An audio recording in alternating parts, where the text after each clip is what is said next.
With Resident Evil 9 being officially announced at the Summer Games Fest, as well as the Resident Evil 2 and 3 original games coming to the PlayStation Store this summer, I figured there was no better time to talk about the series as a whole. This is especially true if you've never even played a Resident Evil game in your life.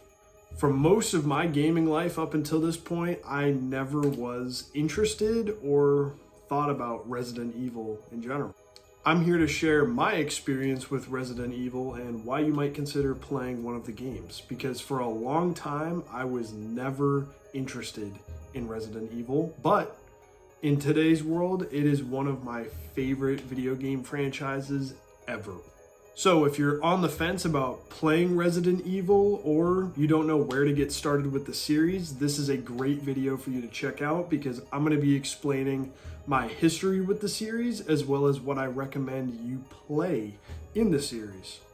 So let me set the stage real quick. When I was a kid, I was playing mostly Nintendo games to start. That changed when I was in high school and in college. I was mostly playing PlayStation as my primary console of choice.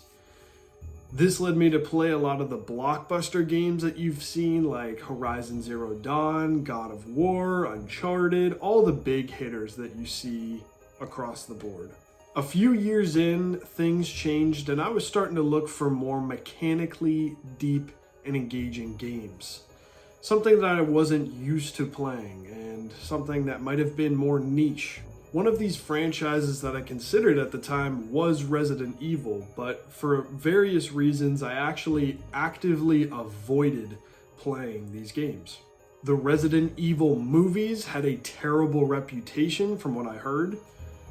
The recent releases in the series were not up to par with the original. Growing up, the scariest moment that I experienced in gaming was going to the Nether in Minecraft. So I was not a fan of playing scary games, let's put it that way. And I also wasn't that interested in playing another zombie game or even a shooter game. Without the context of what these games offered, nothing about them interested me.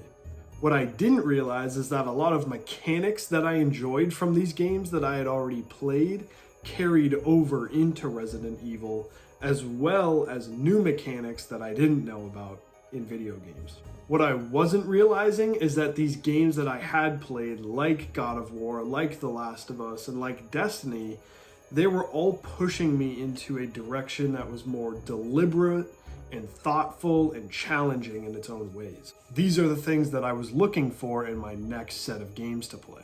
So another thing that influenced my search for new games or new gameplay styles was YouTube. YouTube was really helping me expose myself to new people that were playing games that I wouldn't have played on my own. For instance, I was watching a massive YouTuber at the time, Maximilian Dood, who was reacting to game reveals, who was playing games live on stream. And, you know, for instance, he would share what his favorite games were at the time. So this was around 2020, I think I found Maximilian Dood. His favorite game that he was actively experiencing was Final Fantasy VII Remake, which was also my favorite game at the time.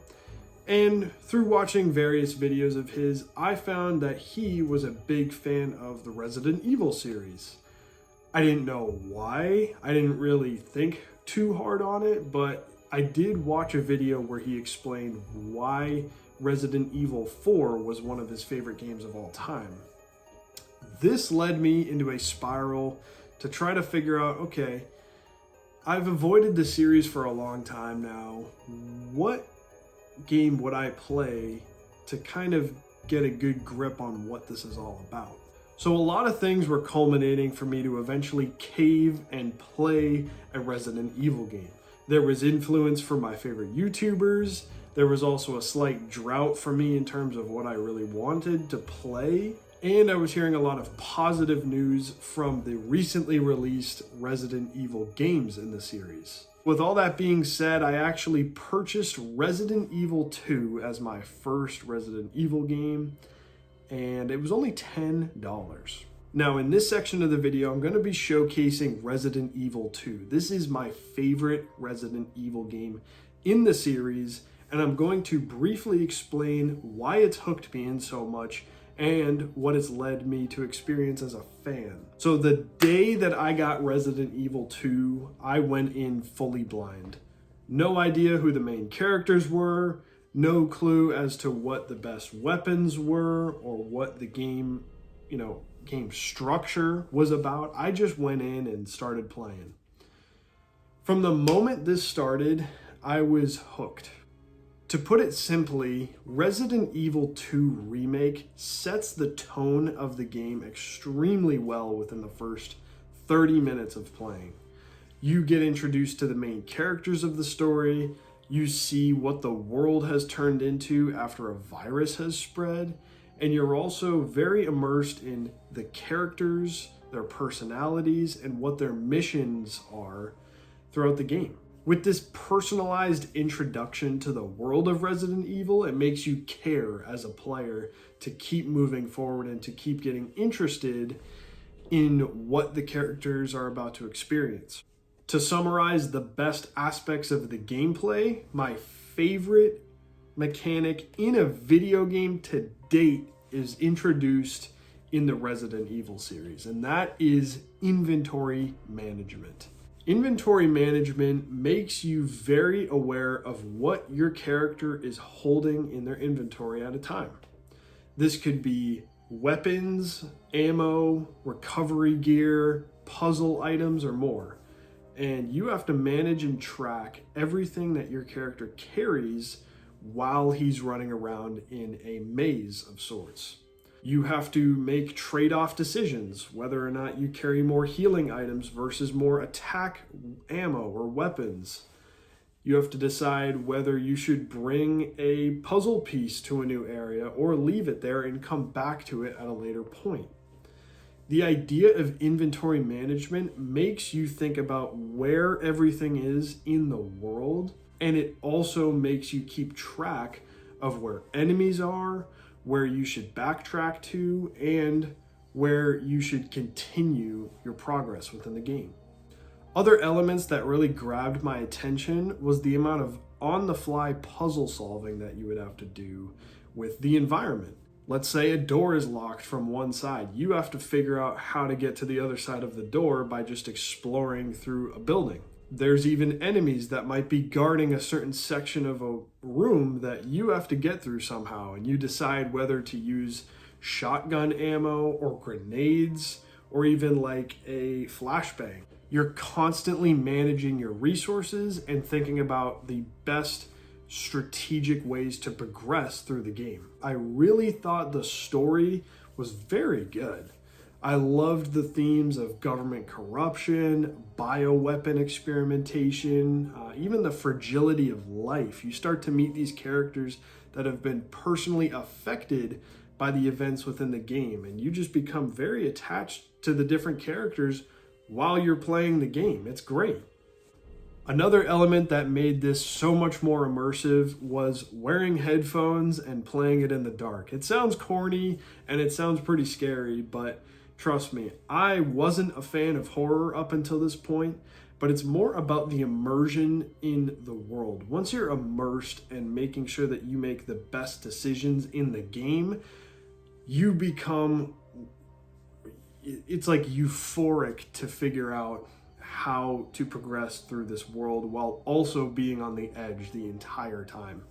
So all these factors came into play during my entire playthrough of Resident Evil 2, and I really appreciated it. There was no bloat to this game. There's no side quests or extra boring missions that you have to do. You as a player get to tackle what you want to do in this short, concentrated, tight campaign experience.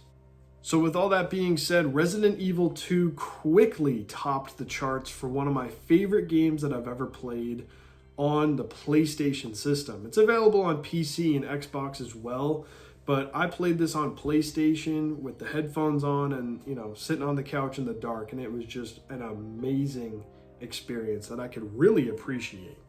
Once I beat Resident Evil 2, My next step was obviously to figure out what was the next game that I was going to play in the series. I'm not going to forget that the movies were terrible or that some of the recent game releases were pretty bad. So what should I realistically play next to keep this excitement, to keep this engagement with the series? I won't go too in depth with each of the games in the series as much as I did with Resident Evil 2, but I will explain the order of the games that I played. After playing Resident Evil 2, I went right into the PS4 version of Resident Evil 1 Remake.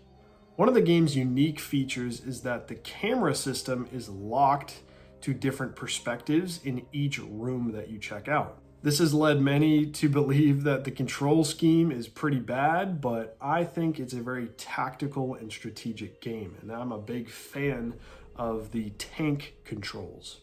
This game is quite a bit longer than Resident Evil 2 Remake and actually has a lot more puzzles and variety in the environments than Resident Evil 2 Remake. This was a great way to appreciate where the series all began, and it is my second favorite game in the series. After that, I played Resident Evil 7 on the PlayStation 4, and this one is known to have revitalized the series and bring back the survival horror aspect of the games. Resident Evil 7 changes things up by being a first-person game, and it really freaks you out when you're doing sections in the Baker house. There's an infected family that lives in this household, and you are constantly avoiding them or fighting them, as well as solving puzzles within their property. This game is easily the scariest of the bunch, and it really freaked me out at certain points. The natural next step was to play Resident Evil 8 Village, which was the sequel to Resident Evil 7.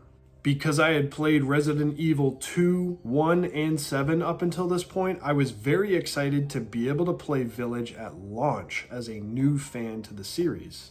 Personally, I had a lot of enjoyment with Village, and I found its systems to be a general improvement over Resident Evil 7. There's a lot more survival action in this game, a lot of variety in the environments and enemy types, and I was a big fan of the structure of the game.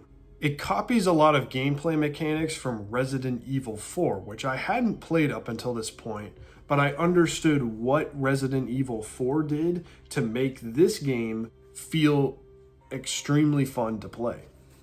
You're swapping between a lot of different weapons and ammo types in this game, and there's a lot more flexibility and fun to the actual gunplay of the game. Overall, I was very happy with Resident Evil Village and was super happy to have played it at launch. After completing Resident Evil Village, I took a step back from the series for a little bit, knowing that I had played some of the best games within the series, and knowing that I probably couldn't top my personal enjoyment of Resident Evil 2 Remake. It wasn't until the announcement of the Resident Evil 4 Remake that I came back to the series and played the original Resident Evil 4 on the PlayStation. This game has a shift in tone and gameplay that I personally didn't like as much as the original Resident Evil 1 and 2, but I still had a fun time with Resident Evil 4, knowing that the gameplay was very similar to Resident Evil Village. You go back to playing as Leon as well, so there was a lot of character development, funny jokes, and cool moments that paid homage to the original games in the series. Once I beat the original Resident Evil 4, it was time for the remake, and I loved the remake version of this game. It took itself a little bit more seriously, set the tone to be a little more dark, and overall, the gameplay adjustments, variety in environments, and updates to the gameplay made it well worthwhile, and I would consider this the best of the remake series. And since the release of Resident Evil 4 Remake, we have been awaiting the next game in the series, which has now been confirmed as Resident Evil Requiem. I am anticipating Resident Evil Requiem, but also being a little bit skeptical at the same time. At this point in time, we don't know too much about the game. We don't know if certain characters are coming back, and I'm definitely going to be there to play it day one, but I can't say I'm super excited just yet. So after playing through all of these Resident Evil games, I figured out something. Most of the previous games that I've played up until this point focused a lot on fantasy. Whether it was God of War, Horizon Zero Dawn, Destiny, Star Wars, all these different series focused on the idea of things that you couldn't do in real life. Resident Evil brings you back to reality and sets up scenarios that could actually happen. Because of that human and survival aspect of the games, I really found myself enjoying them at the time that I played them. So that should give you a big recap as to my personal experience with the series. Now I want to recommend a game to you if you have not played the series before. If I were to go back in time and play Resident Evil for the first time again, I would still start with Resident Evil 2 Remake. There's a few reasons as to why I would play Resident Evil 2 Remake over all the other games in the series to start. I would say Resident Evil 2 is one of the more accessible games in the series. It's third person, it's more modern, so the play style of the game is very player friendly. You have full control over the camera, you can aim with your weapon, and you can select difficulty modes from when you're playing the game. I also don't think it's the most scary game in the series, and for that reason, I think it actually knocks down a couple barriers to entry because I feel like people don't want to get scared when they're playing video games. They want to do it for a relaxation. Resident Evil 2 is still a very scary game, but it's more about immersing you in a world that you have full control over. This ties back to the idea where you would be able to appreciate the level design, the item management systems within the game, as well as the tension that the game purposely builds for you as a player. Take all of these elements and put them in a 6 to 10 hour campaign experience, and I think you're going to have a great time with Resident Evil 2 Remake. If you really want to avoid more of the horror aspects of the series and want to get more immersed in the characters or the funny jokes or maybe some of the action elements of the series, I would also recommend playing Resident Evil 4 Remake or Resident Evil Village. I don't recommend these before 2, but I will say if you're looking for a more fun experience, Resident Evil 4 Remake is the best remake in the series. It will make you appreciate melee combat, ranged combat with weapons, and just building a fun sandbox experience. Resident Evil Village comes after Resident Evil 7, so if you really don't care about the story, you can go ahead and play a more fun survival action experience, but you're going to be a little disconnected from the story. I would also say if you enjoy any of these experiences, I would go back and play Resident Evil 1 Remake for the GameCube, because that is the ultimate experience for the Resident Evil series. It has one of the longer campaigns. It takes place in a very classic location that we haven't really revisited that much within the series, for good reason. And the initial storytelling of Resident Evil 1 is extremely intriguing and really makes you care about the characters in Raccoon City for your first experience through the game. So that is all the latest news with Resident Evil as a series. That is my personal history with the games and what I would recommend for you as a potential new fan of the series. I am so thankful that I played Resident Evil back 4 years ago now, and I'm really anticipating the new releases within the series. I'm hoping that we get a Resident Evil 1 full modern remake one day. But until then, I'm super happy that I've played all the games that I've already played in the series. If you follow through or take my advice, let me know in the comments below, or let me know what game is your favorite in the series. That's going to be all for today. Critical Fish out.